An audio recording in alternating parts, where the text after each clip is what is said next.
그 뭐 후배라고 해야 되나 뭐 어떤 목사님이 저에게 설교에 대해서 이렇게 묻더라고요. 그래서 저 혼자 나름대로 혼자 많이 이렇게 좀 요즘 현실에 대해서 이제 고민을 좀 이렇게 좀 해봤습니다. 해보다가 오늘 아침에 이렇게 앉아서 이 말씀을 좀 이렇게 다듬다가 제가 이렇게 어떤 글을 좀 하나 썼는데 여러분에게 한번 제가 읽어드릴게요. 여러분이 이 설교자의 고민을 조금 좀 이해를 하시면 좋겠다는 생각이 들었습니다. 제가 이제 읽어드릴게요. 설교자가 느끼는 불편함.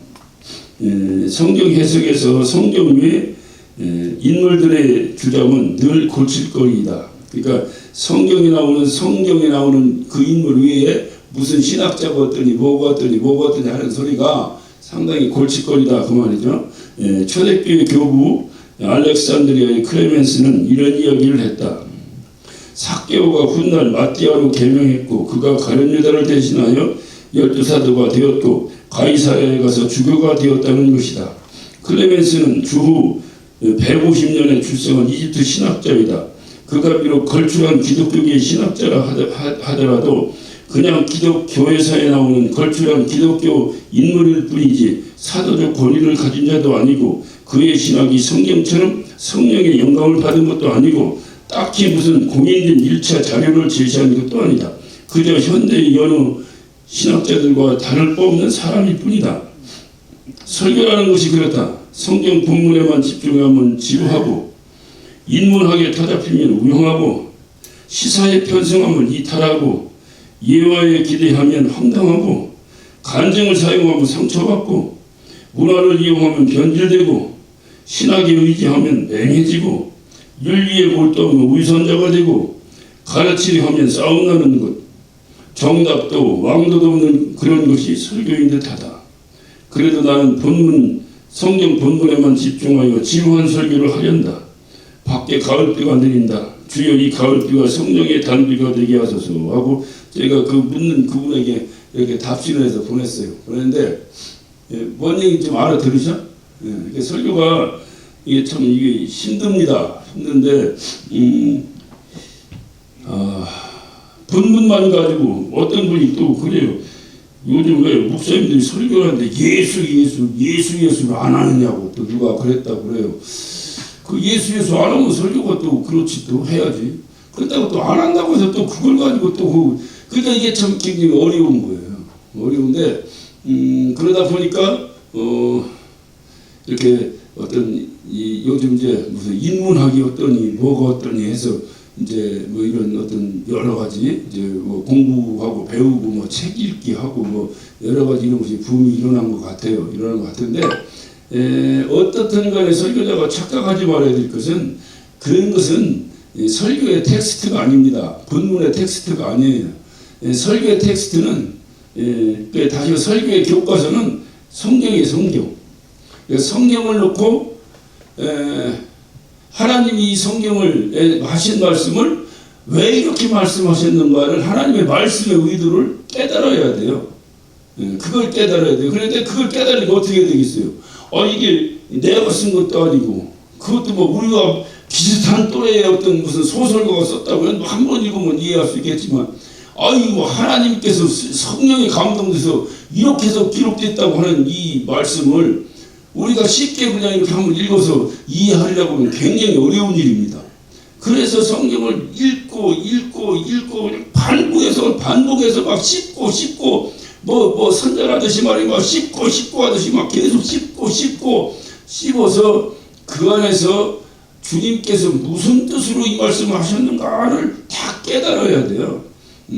그걸 깨닫고 그걸 깨닫는 순간에 은혜가 되는 거예요. 그래서 이런 말씀을 하셨구나. 그래 그 받은 은혜를 어떻게 하는 거예요?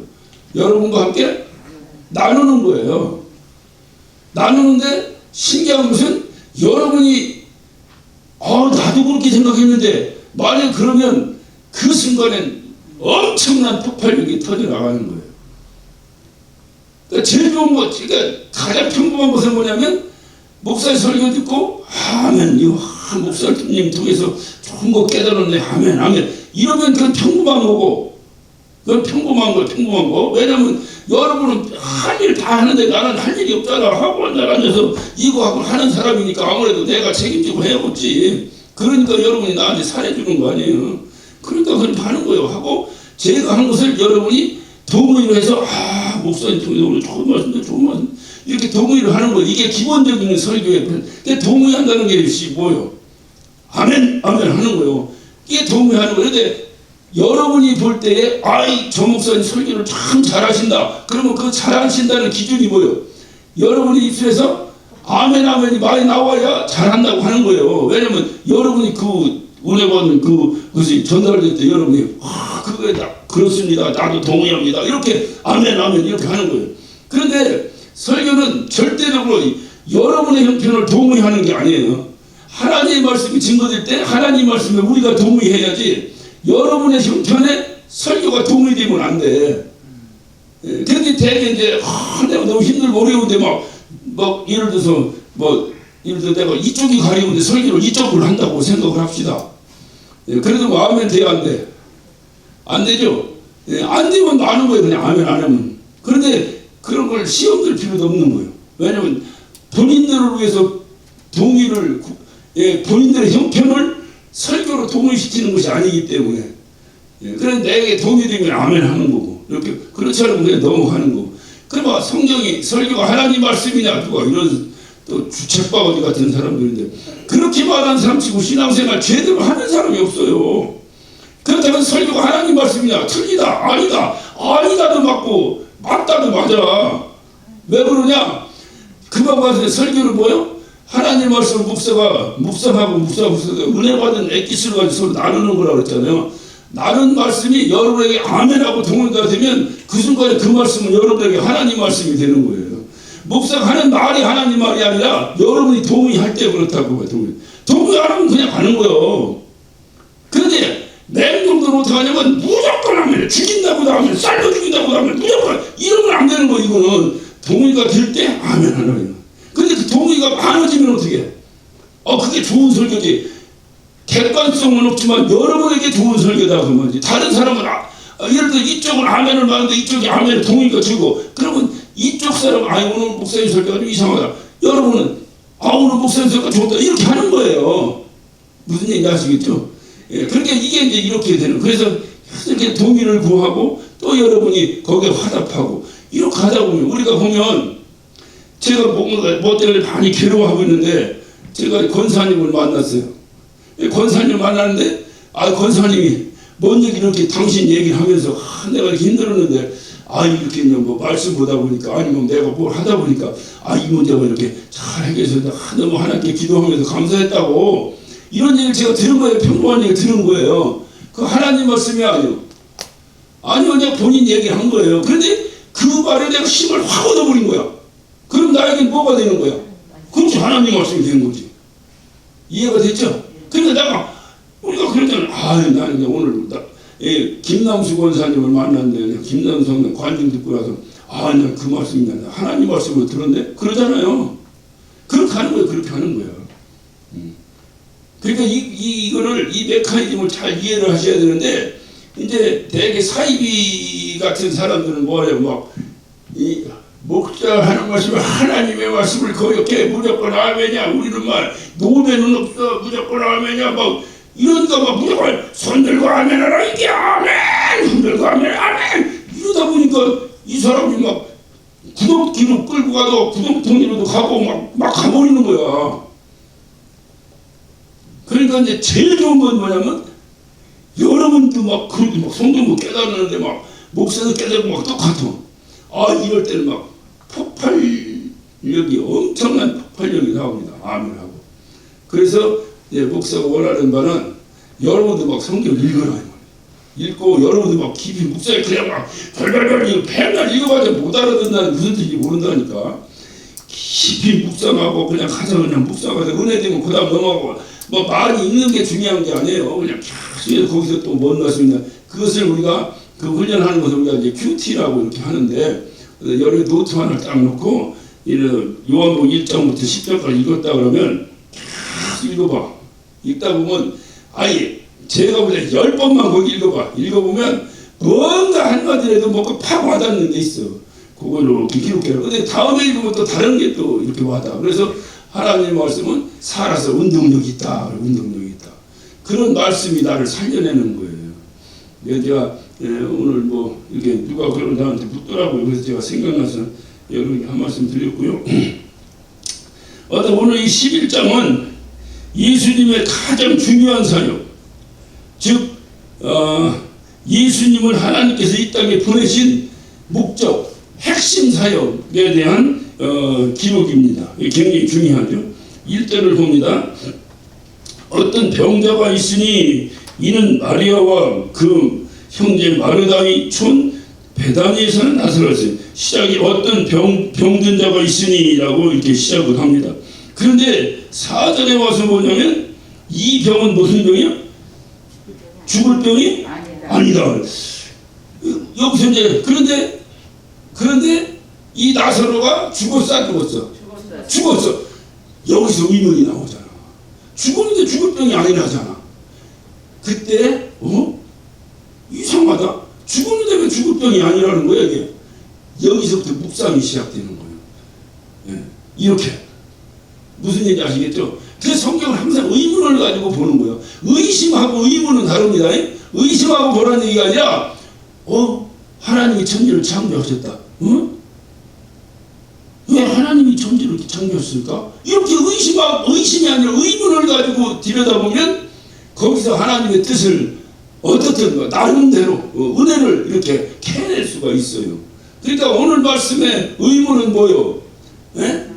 나사로가 병 걸렸는데 죽었는데 죽을 병이 아니라고. 도대체 그러면 하나님이 틀린 거요? 그러니까 주님이 틀린 거요? 도대체 뭐 어느 게 틀린 거예요 이게? 그런데 중요한 것은 오늘 주님이 뭐라고 말씀하시는 거 아니? 병든 자가 있는데 그 병은 죽을 병이 아니다. 그런데 죽었어. 예. 그러므로 이 병은 무슨 병이요? 아니 죽을 병이지. 죽었잖아 사람이. 자, 어떤 사람이 병들었는데 그 병은 죽을 병이 아니다. 그런데 죽었어. 그러면 사실은 무슨 병이요? 죽을 병이지. 그런데 주님은 죽을 병이 아니라는 거야. 그러면 주님 말이 틀린 거예요? 맞는 거예요? 틀려? 여기서 이제 우리의 시각은 주님은 진리라니까. 진리는 틀리지 않아. 그래야 이게 해답이 나오는 거야. 말하면 그냥 우리가 이제 어린아이들 초등학교 수준으로 죽을 병이 아니다. 아멘 했는데 죽었어. 에이 그러면 죽을 병이네. 그러면 죽을 병이 아니라고 한 얘기는 틀린 거네. 이렇게 얘기하면 이제 이거는 이제 문제가 되는 거예요. 그러니까 죽을 병인데 병 걸렸는데 죽을 병이 아닌데 죽었어. 그러면 죽을 병 아니야. 그런데 진리이신 거짓이 없으신 변치 않으신 예수님의 말씀은 이 병은 죽을 병이 아니다. 그렇다면 왜 주님은 죽을 병이 아니라고 하셨을까? 여기에 이제 오늘 이 말씀의 핵심이 있는 거예요. 왜 죽을 병인데 그리고 죽었는데 왜 주님은 죽지 않는다고 하셨을까? 그 이유는 뭐냐? 죽은 것도 사실이죠.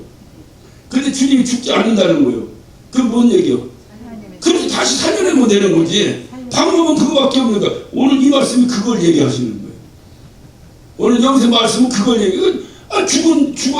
병 걸렸는데 죽을 병이 아니다. 아멘 할렐루야 했는데 죽었네.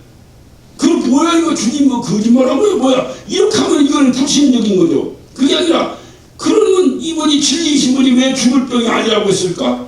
하고 보니까 죽어도 주님이 보실 때는 아무 상관이 없구나. 왜냐면 살려내면 되는데 뭘. 그러니까 이 병은 간단하게 하면 이 병에 걸려서 나사로가 죽었는데 이 나사로가 걸린 병은 그 나사로가 죽은 그 죽음으로 끝나는 병이 아니다 그 말이야. 죽은 건 맞는데 죽음으로 끝나는 병이 아니다 그 말이에요. 그럼 뭐로 끝나는 거냐? 죽음 이후에 다른 뜻이 있다는 거죠. 그러니까 죽음으로 끝나는 것이 아니다. 그럼 뭐냐? 그러니까 이것은 죽음으로 끝나는 병. 그 다시 말하면 뭐라고 표현해야 되나 이게. 어쨌든 이 병이 끝이 뭐냐? 끝이 목표가 이 병, 나사로가 병들었는데 이 나사로의 병의 목표가 죽음이 아니다 그 말이에요.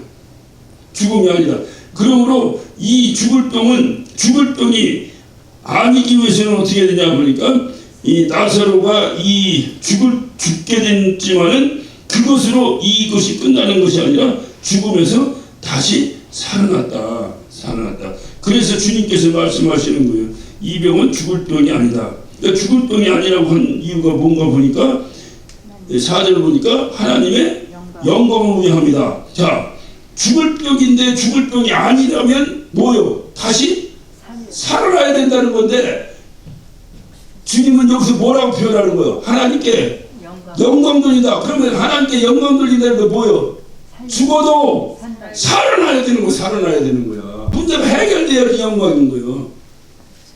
문제가 해결돼야지. 그러니까 뭐든지 하나님은 우리가 볼 때 그것이 절망이라 하더라도 그 절망 속에서 하나님의 뜻이 나와야 그게 하나님께 영광인 것이지 절망으로 끝나버리면 그건 저주죠. 그러니까 오늘 주님께서 여기서 말씀하시는 거예요. 그러니까 하나님의 영광을 위함이라 하나님의 아들로 이를 인하여 영광을 얻게 하나님은 예수님도 이를 위하여 영광을 얻게 하려 합니다. 그러니까 예수님이 영광 얻는 방법이 뭐예요? 요것만 보면 나사로가 살아나야 되는 거예요. 예, 그래 오늘 핵심 그거예요. 그러니까 그런데 잘 보세요. 그런데 이 얘기 더 재미있는 얘기는 뭐냐면 이 오늘 말씀 내용의 기초가 뭐냐면 사랑입니다. 사랑. 여기에 이게 더 얘기가 좀 상황이 달라집니다. 주님이 사랑하심으로 죽을 병이 안 되고 그러므로 하나님께 영광을 돌리게 되었다 그 말이에요. 그러니까 주님이 나사로를 사랑하셨어요. 그러니까 나사로가 병든 것은 죽을 병이 아니고 하나님께 영광을 돌리는 거예요. 왜 죽을 병이 아닌 거예요? 하나님이 살려냈기 때문에 죽을 병이 아니다 그 말이죠. 근데 하나님이 살려내게 된 중요한 어떤 모티베이션, 다시 말해 중요한 기준이 된 것은 그렇지. 나사로를 하나님이 사랑하셨기 때문이다. 나사로가 하나님을 사랑했기 때문이 아니고 하나님이 나사로를 사랑했기 때문이다 이 말이에요. 이게 바로 기초예요. 그러니까 여러분 잘 보세요. 3절을 보면 3절은 이에 그 누이들이 예수께 사람을 보내어 가로되 주여 보시옵소서 사랑하시는 자가 병들었죠. 예수님이 누구를 사랑하셔? 나사로를 사랑하셨다. 사랑하신 자가 병들었다. 5절 봅니다. 예수께서 본래 마르다와 그 동생과 나사로를 뭐했어? 사랑하시더니. 자 오늘 본문 아닌데 35절부터 봅니다. 예수께서 뭐했어요? 눈물을 흘리셨다. 이에 유대인들이 말하되 보라 그를 어떻게 사랑하였는가. 그러니까 유대인들이 예수님이 저 가족을 너무너무 사랑한다는 얘기 들은 거예요. 그러니까 어떻게 살아가는가 보자라고 지금 써있는 거예요. 그러니까 이 나사로의 가정과 예수님의 관계는 사랑의 관계라고 하면서 지금 이 사건이 벌어진 거예요. 자, 이걸 다시 한번 정리합니다. 예수님이 나사로의 가정을 사랑하셨어요. 사랑하셨는데 나사로가 병들었어요. 그러니까 주님이 뭐라고 했어요? 저거는 죽을 병이 아니다. 왜? 그렇지. 내가 나사로를 사랑하기 때문에. 저건 죽을 병이 아니다. 그러면 사랑하지 않으면 죽은 거예요. 그 진짜 죽었잖아. 그래서 사랑하기 때문에 죽을 병이 아니다. 그렇다는 게 무슨 얘기야? 내가 사랑하기 때문에 나사로는 다시 살아난다고 말 살아난다. 그것을 우리에게 적용하면 내가 다시 살아나는 것은 주님이 나를 사랑하시기 때문이다. 주님이 나를 사랑하고 계시다는 확신이 있어야 내가 부활의 소망이 있는 거예요. 사랑하신다는 거예요. 그래, 자, 그런데 오늘 이제 우리의 수준으로 한번 다시 한번 봅시다. 그러니까 주님이 나사로를 사랑하신 거니까 오늘 3절에서도 보소서 사랑하는 자가 병들었나이다 그러잖아요. 그러니까 사랑하시는 주님이 사랑하시는 거야. 그러니까 이 누이들이 자기 오빠가 병들었는데 솔직히 죽기 직전에 병든 거잖아요. 이게 뭐 그냥 대충 감기 걸린 게 아니잖아. 이거 이대로 놔두면 죽게 된 거야. 그런데 이들이 걱정을 해야 하네. 걱정 안 하지. 왜냐면 주님만 오시면 해결될 줄로 믿으니까. 그런데 주님을 모신다는 것이 쉽지 않아요. 우리가 만약 여기서 부흥회를 하는데 유명한 부흥한다를 모시다 그러면 2년 3년 기다려 온다는 거예요. 그런데 내가 그를 무지하게 사랑하고 그가 우리에게 무지하게 관심을 갖고 우리를 사랑을 너무 한다 그러면 어떤 생각이 들어? 우리가 부르면 언제든지 오겠지 이런 생각 들어 안 들어? 근데 다 인지상정이라니까 똑같다니까. 이게 이 마르다와 마리아도 당신이 사랑하는 자가 병들었다 이 의미가 뭐야? 그러니까 우리가 부르기만 하면 주님은 언제든지 빨리 오실 것이다. 오시기만 하면 우리 오빠는 안 죽는다. 안 죽는다. 그러니까 뭐 걱정할 일이 있어 없어. 병들었는데 안 죽는데 뭘 걱정해. 죽을까 봐 걱정하는 거지. 안 죽는다. 그래서 사람들을 통해서 예수님께 전가를 넣습니다. 당신이 사랑하는 자가 병들었으니까 빨리 오시오. 했는데 오셨어 안 오셨어? 안 오시네 이분이. 안 오셔. 그래 안 오셨는데 안 오신 거로 끝난 것이 아니라 안 오시고 기다리다가 드디어 나사로가 죽어버렸어. 자 우리 수준으로 한번 말을 바꿔봐. 시험 들어 안 들어? 시험 들지 평소에 말이야 그렇게 사랑한다고 해서 말이야 내가 말이야 얼마나 말이야 그분을 대접해드리고 했는데 말이야 막상 말이야 볼 때 우리를 진짜 사랑하는 거 맞아 이거? 죽었으니까 어떻게 해야 돼? 장례를 치러야 돼. 그래서 이 두 누이 동생이 자기 오빠를 장례를 치릅니다. 장례를 치르는데도 안 오셔. 이거 사랑하는 거 맞아 이거? 이게 의문이 가는 거야. 의심이 가는 거야. 그냥 안 오신 게 아니야. 장례 치러서 나흘이나 지났어. 그러니까 3일이 지나도 안 온 거야. 성장면태가 팍 나도 안 오는 거야. 근데 나흘째 되는 날 오셨어. 반가워 안 반가워? 뭐대로 왔어? 이게 시험 되는 거예요. 그러니까 지금 이 자매들이 지금 시험이 왕창 되는 거예요. 지금 시험이 왕창 되는 거예요. 그런데 우리가 이제 시험 들 수는 있어요. 이렇게 하다 보면 오해로도 시험 들 수 있고 뭐 섭섭한 일에서 시험 들 수 있고 뭐 얼마든지 인간관계에 시험 들 수 있죠. 그런데 예수님과의 관계에서는 한 가지를 분명히 짚고 넘어가야 될 것이 있는데 그것이 말하면 무조건 예수님은 좋으신 분이시다. 이것이 흔들리면 안 돼요. 어떤 경우는 막 예수님 때가 두드려 맞든 뭐하든 너 죽어나갈 거냐 하든 말든 무조건 예수님은 좋으신 분이다. 이 기조가 흔들리면 안 돼요. 우리 신앙에서. 이것만 흔들리지 않으면 나이가 채해진 그 형편에서 하나님의 놀라운 심오한 뜻을 발견하게 되는 거예요. 하나님은 좋으신 분인데 자발 하나님이 너무너무 예수님이 좋으신 분인데 이 좋으신 예수님이 나를 사랑까지 하네? 그런데 이분이 나를 섭섭하게 하네? 그럼 어떤 생각이 들겠어? 이 좋으신 분이 나를 섭섭하게 할 때는 뭔 뜻이 있겠지? 그렇지. 할렐루야. 그래야 거기서 뜻을 발견하는 거예요. 그런데 대개 우리가 이제 좀 셔차는 사람 신앙, 우리들 말고 좀 셔차는 사람들 신앙 어때요? 지가 기분 좋으면 하나님 좋고, 지가 기분 나쁘면 자기 기분에 따라서 하나님이 내모줬다 동그랗다 하잖아요.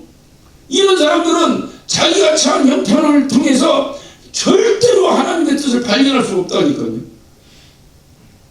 그러니까 하나님은 정말 좋으신 분이라고 이것만 흔들리지 않으면 나사로가 죽었잖아요. 지금 죽어서 지금 막 싸워서 막 송대문 다 팍팍한 이거는 뭐냐 전혀 불가능한 상황이 돼버린 거잖아. 이제 막 싸워서 막 붓고 하는데 뭐 살려고 해 그런 소망조차도 없어. 이제 끝난 거야.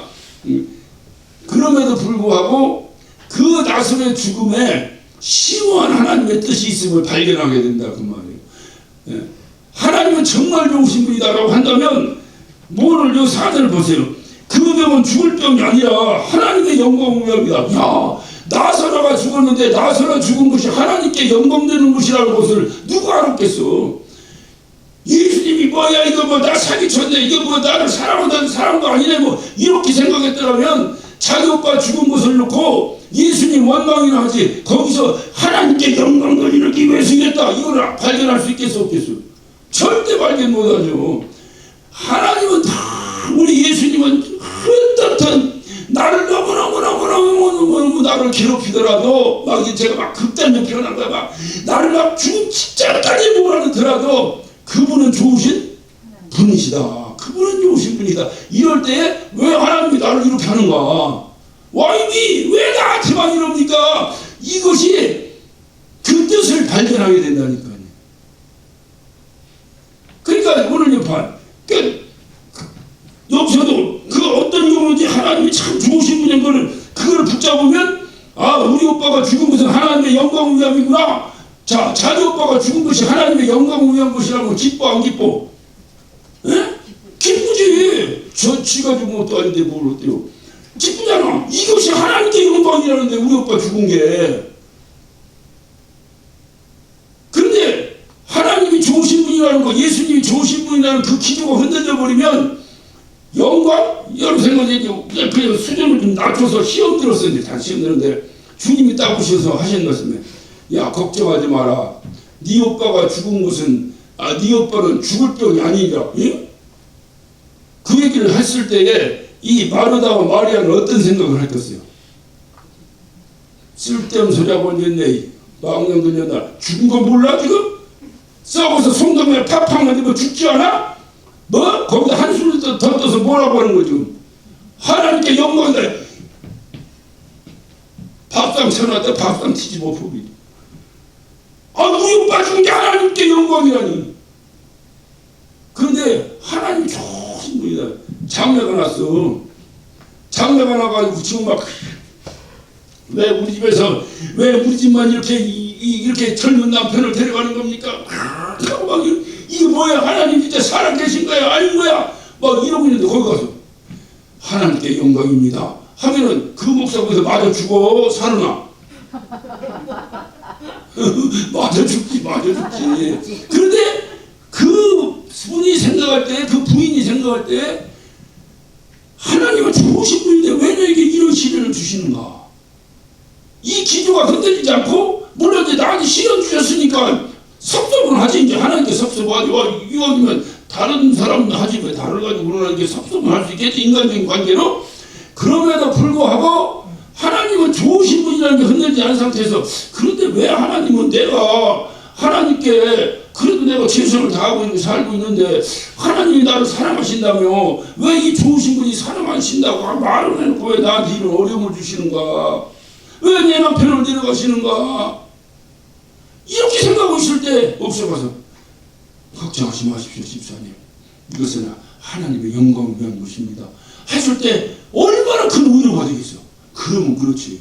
사랑하시는 하나님이 이 좋으신 하나님이 우리 가정을 막 파멸에 늘려고 우리 남편을 죽이고 막 이런 것이 아니라 뭔가 하나님의 뜻이 있었구나. 이해가 되세요?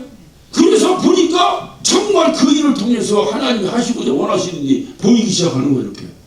이렇게 보이기 시작하는 거예요. 예전에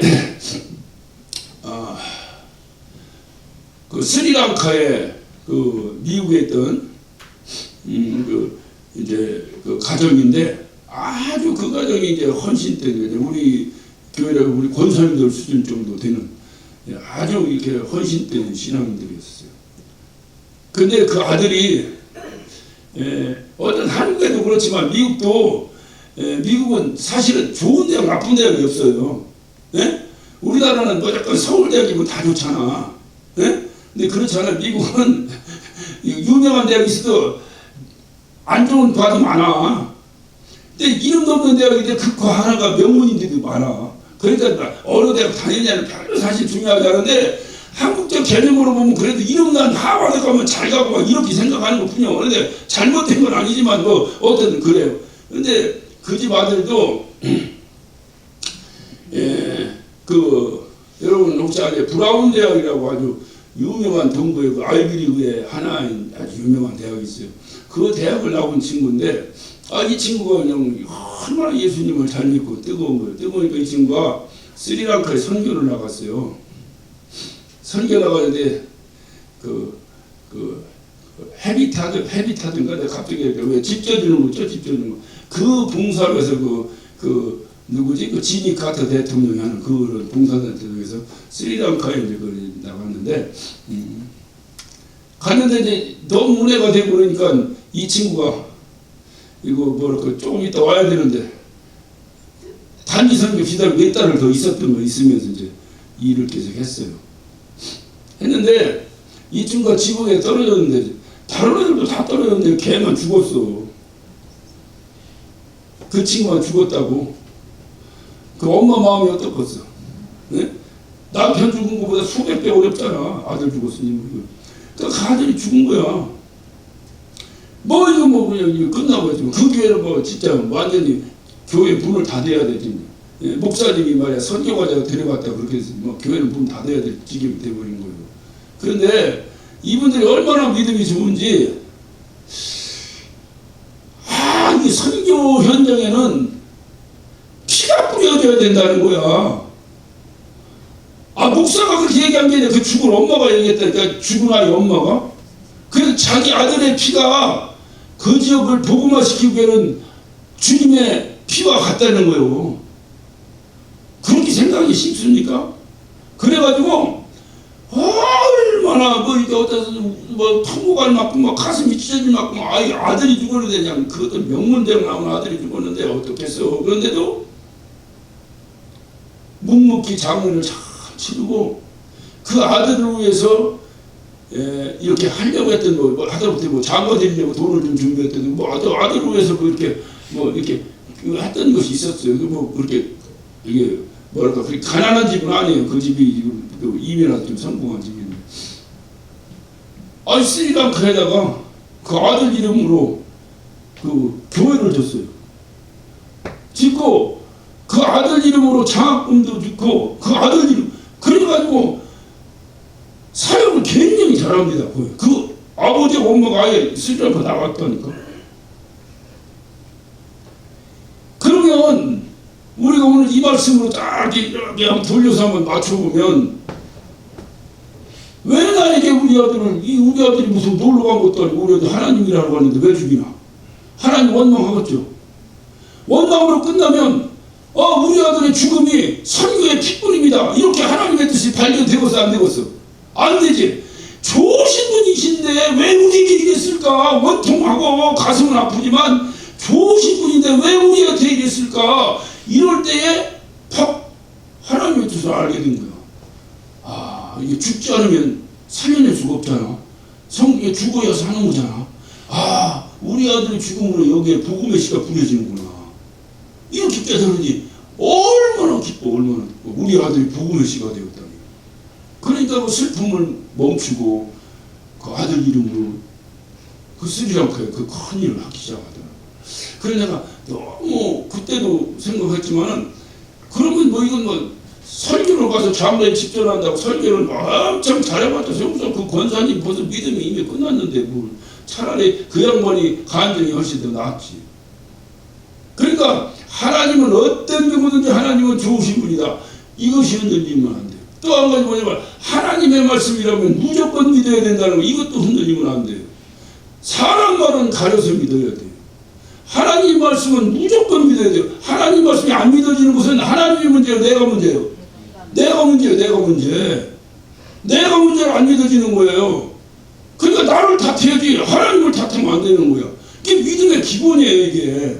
그러니까 오늘날 우리의 신앙생활을 보면 그게 잘 안 돼.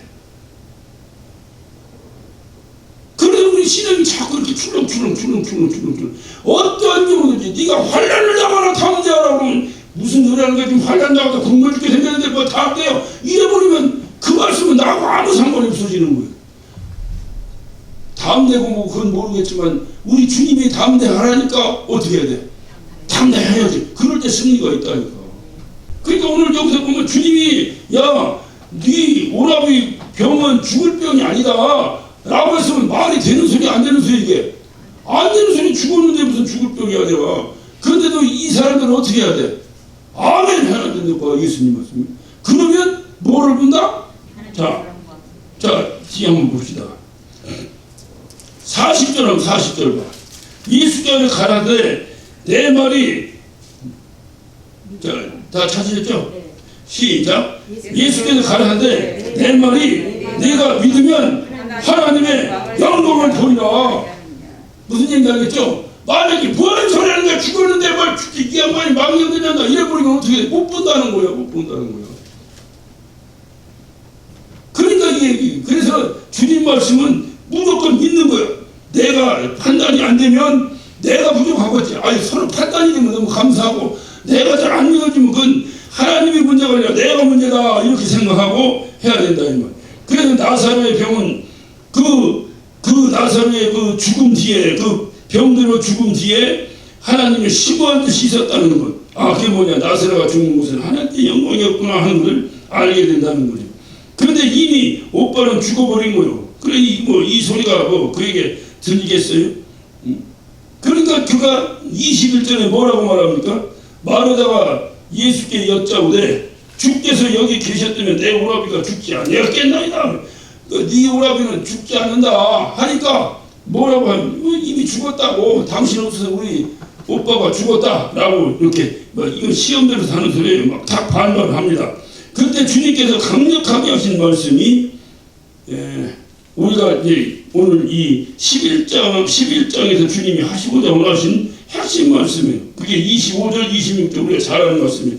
예수께서 가라사대 나는 부활이요 생명이니 나를 믿는 자는 죽어도 살겠고 살아서 믿는 자는 영원히 죽지 아니하리니 이것을 너희가 믿느냐. 마르다야 이것을 네가 믿느냐 이 말. 이것을 믿느냐. 주님께서 강력하게 그에게 외치시는 거예요. 나는 부활이요 생명. 그렇기 때문에 주님이 왜 죽었는데도 죽을 병이 아니라고 하셨어요? 나는 부활이요 생명이기 때문에 죽을 병이 아니다 이 말이에요. 죽을 병이 아니다 이 말이에요. 그 얘기를 주님이 하신 거예요. 그래서 죽을 병이 아니다.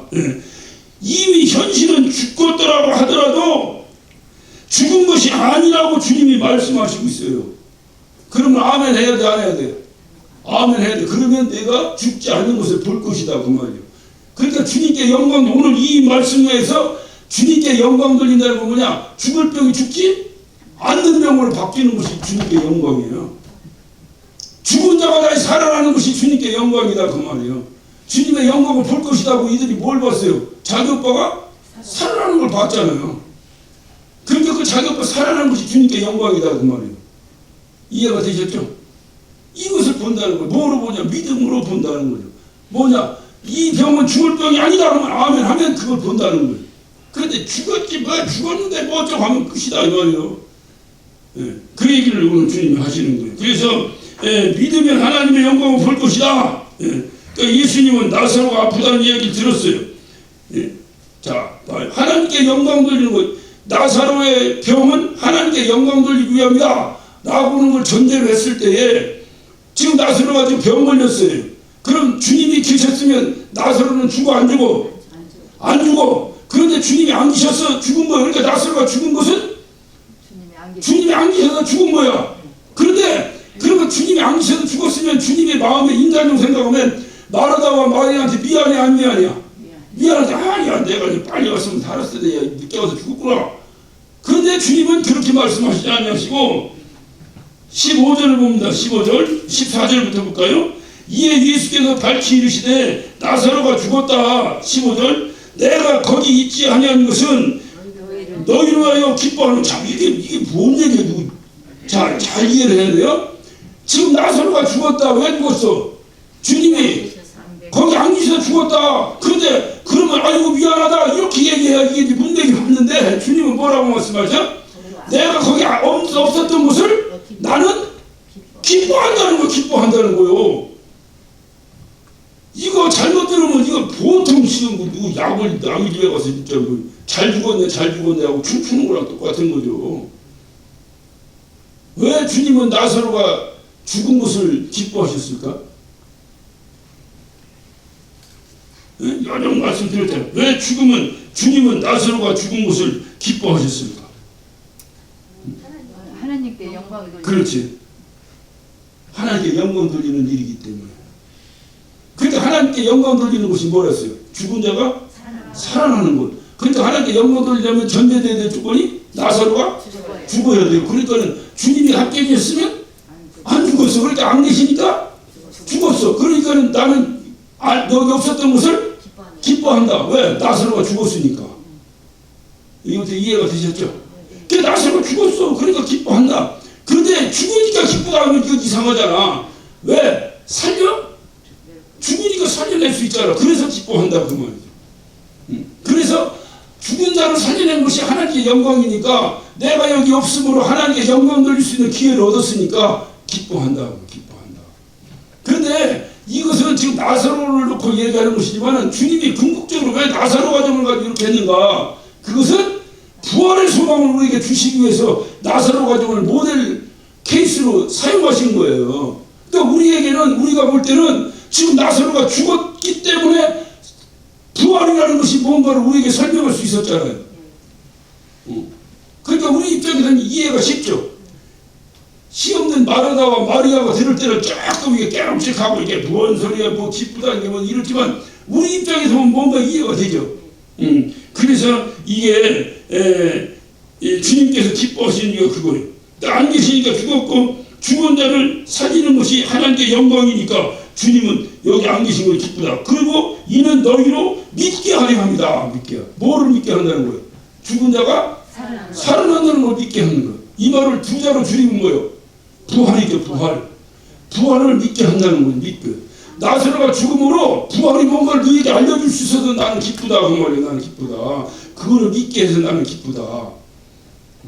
그렇기 때문에 우리에게서도 가장 귀한 거 내가 부활을 믿으면 하나님이 기뻐하신다는 거지.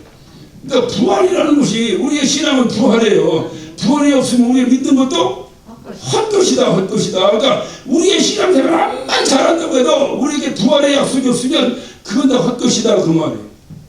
그러니까 부활이 우리에게는 최고의 생명입니다. 생명. 네. 그래서 부활이다, 부활. 그래서 기뻐. 주님이 그래서 오늘 이거 무슨 역설적 얘기 같지만 주님이 나사로의 죽음을 기뻐하신 거예요. 또 죽은 자가 살아난다는 것을 우리에게 믿게 하시기 위해서 그랬다 하는 거죠. 그래서 오늘 말씀하신 대로 핵심 말씀이죠. 나는 부활이고 생명이니 나를 믿는 자는 죽어도 살겠고 무릇 살아서 나를 믿는 자는 영원히 죽지 아니하리니 이것을 너희가 믿느냐. 그러니까 주님을 가장 기쁘시게 하는 일은 주님께 영광 돌리는 일이요. 주님께 영광 돌리는 일은 죽은 자가 살아나는 것이요. 죽은 자가 살아나는 것을 우리는 부활이라고 말합니다. 육신적으로 죽었다 살아나는 것도 중요하지만 우리가 힘들어 주저앉아 있었던 사람이 일어나는 것 그것도 마찬가지예요. 이런 것이 주님께 영광이 되는 것이지 이런 것이 영광이 된다 이 말이에요. 주님은 그래서 우리가 어떤 형편에서든지 어느 때든 그런 것이 있어요. 우리도 보면은 힘들고 어려워. 힘들고 어려워. 어려울 때 그런 생각이 주님이 계시면 해결될 텐데 생각이 들죠. 그게 이제 마르다와 똑같이 생각이 주님이 계시면 우리 오라버니 안 죽었을 텐데 똑같은 거예요. 그런 생각이 들어요. 그런데 주님이 계시 안 계셔. 힘들 때 찾아보면 안 계셔. 기쁠 때 보면 계신 것 같은데 힘들 때 찾으라면 안 계셔 주님이.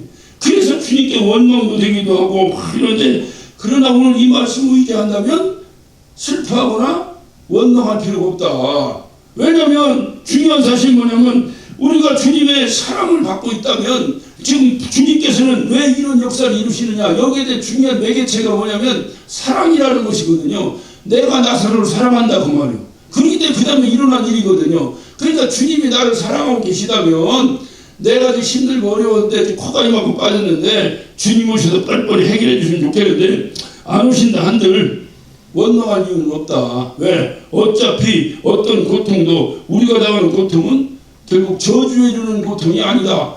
죽음에 이르는 병이 아니다. 라고 하는 확신이 우리에게 있는 거예요. 어떤 사람이 그런 확신을 가져요?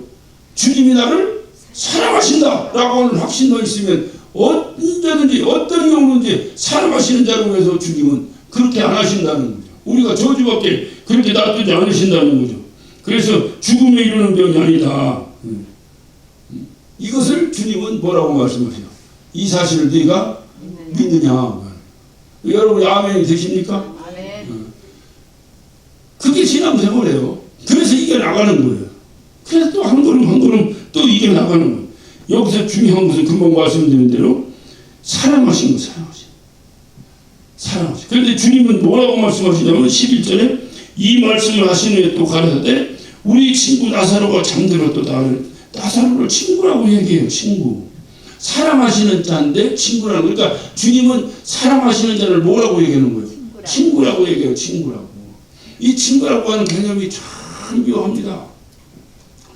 참 묘합니다. 이 세상에 제일 가까운 사이가 뭔 사이일까요? 부부간에? 아니에요. 모자지간에? 아니에요. 형제지간에? 아니에요. 이 세상에 제일 가까운 사이가 친구 사이예요. 여러분 생각해요. 부부간에 할 얘기 할 수 없는 얘기가 있는데 친구 만나면 다 하죠. 친구 만나면 다 하잖아요. 내가 부모님한테 할 얘기, 이 얘기는 도저히 우리 엄마한테 못하겠어. 근데 친구 만나면 다 하죠. 친구가 보자고 밤 12시가 태어나가죠. 예? 우리 어렸을 때 우리 어머니가 쟤는 지 엄마 가지고도 친구가 부르고 나가려며 그런 소리도 안 들었어요? 친구라면 좋잖아요. 친구. 아니 우리 특히 이제 우리 남학생들은 별로 그런 게 제약이 없어요. 여학생들한테 남의 집에서 외박하는 게 쉽지 않잖아요. 그래 막 사냐고 엄마. 나 우리 친구에서 하룻밤만 자고 가는 거야. 그래도 그거 승낙한번 받으면 왜 하나를 받은 듯이 우리 누이들 보면 튀어나가더라고. 그래도 친구네 집에 자앉아. 자긴 뭘 자. 밤새도록 수다 떠느라고 앉아지. 그게 우리 주님이 우리의 친구라는 거예요. 그러니까 주님이 친구인데, 주님이 우리하고 친구라는데, 감히 비교할 수 없는 주님이 우리하고 친구라는데, 우리끼리 서로 친구가 안 되면 되겠어? 돼, 안 돼? 그래서 교회는 누가 그래? 좋은 교회 되게 해주세요. 좋은 교회. 지난번에 누가 부평에서 기도하는데, 그래서 내가 그랬지. 어느 교회가 좋은 교회인가요? 물었어. 개념은 없이 그냥 좋은 교회니까 막연하게 좋은 교회지. 그래서 내가 좋은 교회는 뭐냐면 서로 다 친구된 교회가 좋은 교회예요. 친구 되면 어떠냐? 만나면 반갑고 헤어지면 또 보고 싶고 금방 보고 싶고 교회 하면 자꾸 오고 싶고 그런 교회가 좋은 교회인데 교회 오기가 그냥 지옥 가기보다 싫고 이런 데 할 수 없이 어거지로 오고 이런 교회가 좋은 교회예요? 그러니까 이 친구 관계라는 게 굉장히 중요한데 주님은 사랑하는데 친구라는 거예요. 친구. 그런데 오늘 15장을 한번 봅시다. 15장을 보면 주님이 친구에 대한 개념을 하나 이렇게 설명하셨어요. 자, 12절부터 봅니다. 내 계명은 그 내가 너희를 사랑하는 것 같이 너희도 서로 사랑하려 하는 이것이니라 하고 13절에 사람이 친구를 위하여 자기 목숨을 버리면 이에서 더 큰 사랑이 없다. 그러니까 주님은 내가 너를 사랑한다 그래. 주님이 사랑하는 것은 가장 큰 사랑이지. 그런데 그 가장 큰 사랑은 뭔 사랑이 가장 큰 사랑이라는 거야? 친구로 해서 죽어줄 수 있는 게 가장 큰 사랑이라는 거예요. 그래서 주님은 우리를 위해서 어떻게 했어요? 죽어주셨잖아요. 그러면 친구라는 건 쌍방이요, 일방이요? 쌍방이요, 일방이요? 쌍방이요? 그래서 주님이 나보고 친구라고 하면 나도 당신 친구입니다. 당신도 나의 친구입니다. 라고 내가 고백해야 주님과 내가 친구 사이가 되지. 주님은 자꾸 나보고 친구라는데 무슨 소리야 나는 당신 몰라 이러면 그건 친구가 아니죠. 그렇기 때문에 우리의 신앙 고백 가운데 가장 주님을 기쁘시게 하며 가장 주님께 영광 돌릴 수 있는 신앙 고백이 뭐냐? 주님은 나의 친구입니다. 나도 당신을 친구로 생각합니다. 이거야 이거. 그게 이제 쌍방이 돼야 돼. 쌍방이. 그러면 주님은 나를 사랑하시고 그래서 나를 친구 삼으셨는데 그래서 그 친구라고 하는 가장 좋은 친구로 당신이 계시기위해서 나를 위하여 죽으셨어요. 그래서 당신은 나의 가장 좋은 친구라는 것을 입증하셨어요. 그러면 나는 어떻게 해야 돼? 나도 죽어야지. 그래서 주님께 고백하는 거예요. 주여, 나도 당신 위해서 살겠습니다. 당신 위해서 살겠습니다. 그건 당신 죽으라면 죽고 살라면 살겠다 그 말이에요. 당신 위해서 살겠습니다. 이런 고백이 주님께 영광 돌릴 수 있는 주님을 기쁘시게 할 수 있는 가장 귀한 우리의 신앙 고백이라 그 말이에요. 그러니까 나의 아픔이 나의 고통이 어떻게 보면 주님과의 좋은 관계가 되고 주님과의 좋은 친구 관계만 되준다면 나의 어떠한 고통도 그것이 뭐로 변하는 거예요? 하나님께 영광 돌릴 수 있는 고통으로 바뀌는 거예요. 왜냐면 그 고통이 변해서 기쁨으로 바뀔 테니까. 네? 그러니까 주님이 나를 사랑하심으로 인해서 주님의 친구가 됨으로 인해서 주님이 대신 죽으셔서 난 죽을 병에 걸렸는데도 죽을 병이 아닌 걸로 변했잖아요. 하듯이 내가 주님과의 그런 관계만 된다면 내가 어떠한 고통도 어떠한 고난도 그것으로 끝나는 것이 아니라 그 고통 뒤에는 뭐가 있어? 하나님의 감당할 수 없는 깊은 의미와 뜻이 있는 거지. 그 뒤에 그것을 바라보며 신앙생활을 하는 거예요. 욥이 그걸 깨달은 거예요.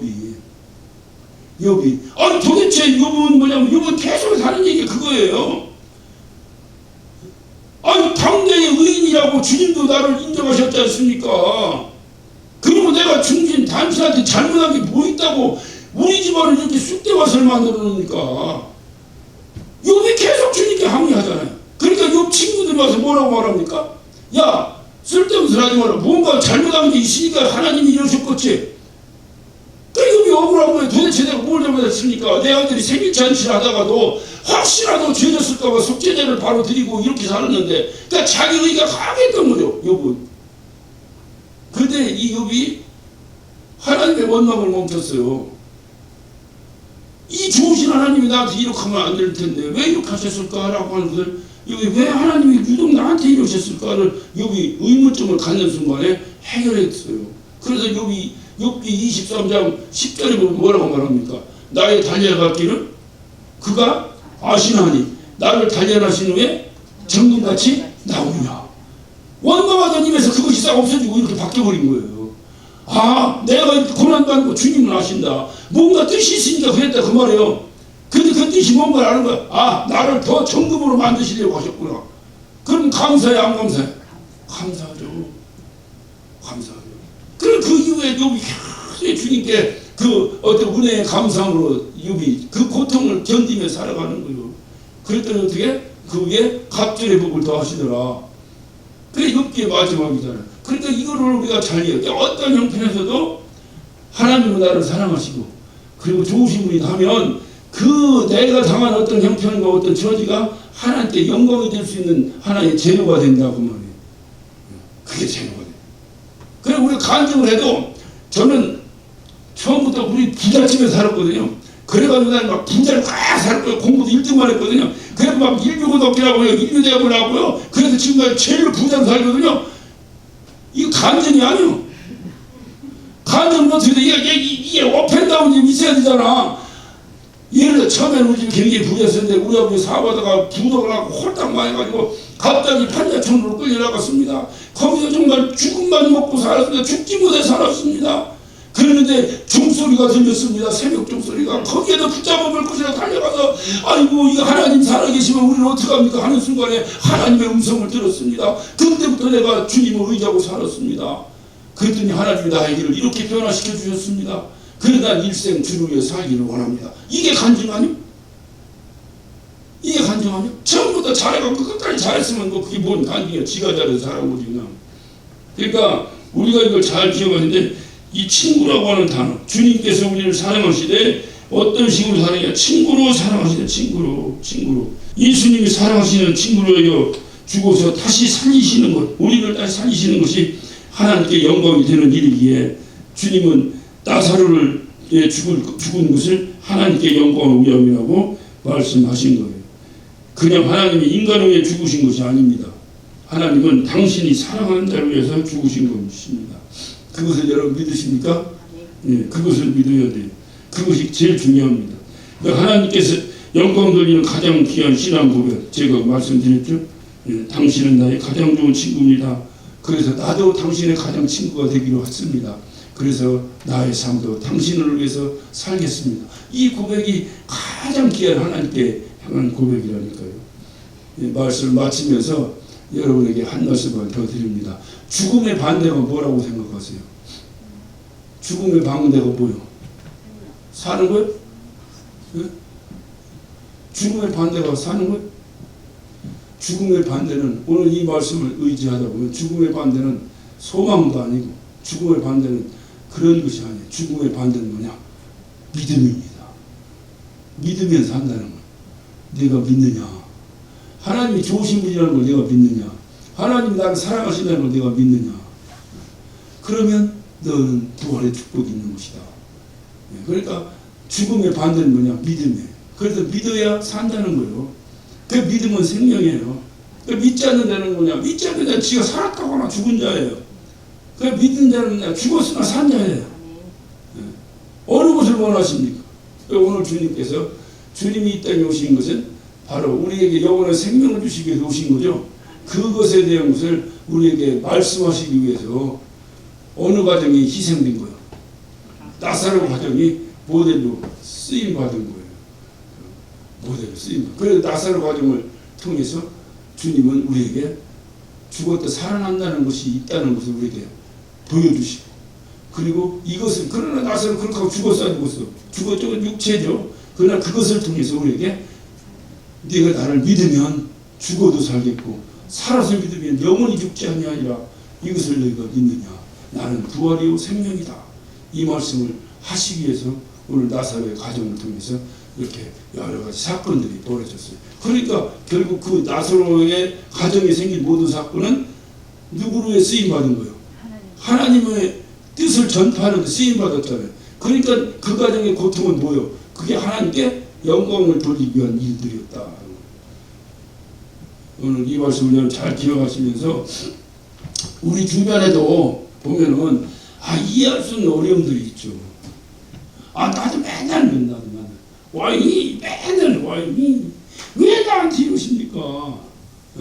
나 그냥 가만히 놔두면 나 그냥 대충 밥 비벼 먹을 만큼이라도 내가 목회는 할 수 있겠는데 왜 자꾸 나를 자꾸 흔드십니까? 왜 나는 이래야 됩니까? 내가 이런 환경을 원한 것도 아니고 왜 내가 이렇게 해야 됩니까? 얼마나 저는 가슴 치겠어요. 그럼에도 자꾸 내가 일어날 수 있는 것은 뭔가 하나님이 좋으신 분이라면, 나를 사랑하신다면 뭔가 나를 통해서 하셔야 될 일이 있으니까 하시나 보다 하고 또 일어나고 하는 거예요. 주저앉았다가 또 일어나는 거예요. 이것이 신앙이라고 생각합니다. 여러분 가정에도, 여러분 환경에도, 여러분 형편에도 어느 때는 숨쉬기조차 힘들 만큼 정말 괴롭고 힘든 사건이 왜 없겠어요, 세상에 사는데. 그럴 때마다 하나님은 좋으신 분인데 이분이 왜 나한테 이럴까?